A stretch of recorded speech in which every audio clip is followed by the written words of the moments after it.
All right, well, welcome back, everybody. Today I'm going to be talking to you about prototyping. Specifically, I'll be using a program called Balsamic Wireframes, and it's just an easy way to put together prototypes of a low fidelity fashion. I made an example down here just to kind of show you how it works. You can go to containers, click and drag a container. You can go to your controls, just click and drag. And one nice thing about balsamic wireframes, which I would assume you'll find in other prototyping software, but this is just really what I have and what I'm familiar with. But whenever you get down to prototyping for your application or whatever, just look up what the modern prototyping softwares are, and just take your pick. They'll give you similar functionality. But one nice thing about Balsamic is, you can take a control and you can link it to another screen based off of, clicking it. So that's nice. But, I'm not sponsored by Balsamic, but I've just found it very easy to use, and that's why I wanted to point it out. But, there's a couple things we need to go over before we start talking about prototypes too in depth. And the first thing is user interface elements. These are specifically the things that you put onto your screen into the application that the user can interact with. It allows the user to control things basically. And these are your buttons, your text boxes, your drop down list, this and that. And I'll put a link to this in the description so you can look over it. I'm sure this is not an exhaustive list of user interface elements, but just read through it and it'll give you a decent idea as the different things out there and what they can do. And the next thing you want to be familiar with are what they call design patterns in the industry. And really, this just kind of helps you stick to tried and true methods of how to place things on the screen in a manner that looks good, how to direct user focus in different ways, how to prompt users, and this and that. So, you know, I'll put a link to this in the description as well. I'm not sponsored by this website either. Uh,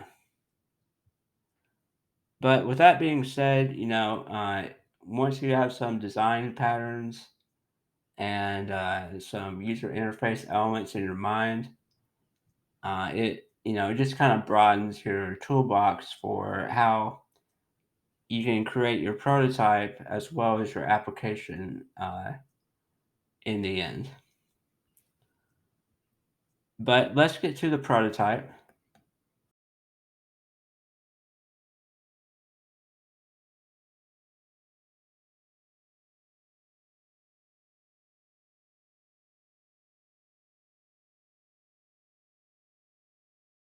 I don't know if you remember from the killer app video, but these were our requirements.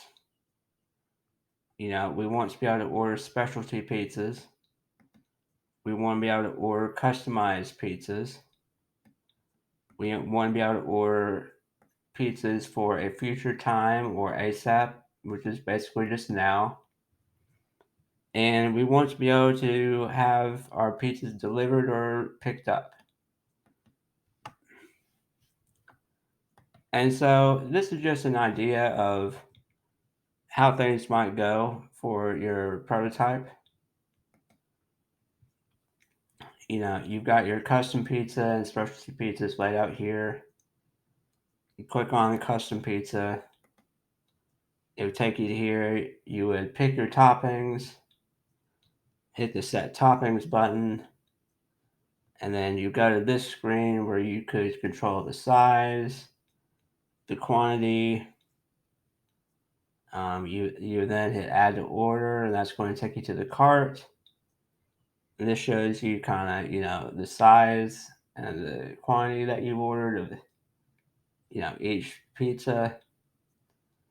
You can control the date and time of when you want to get it, or you could just hit now.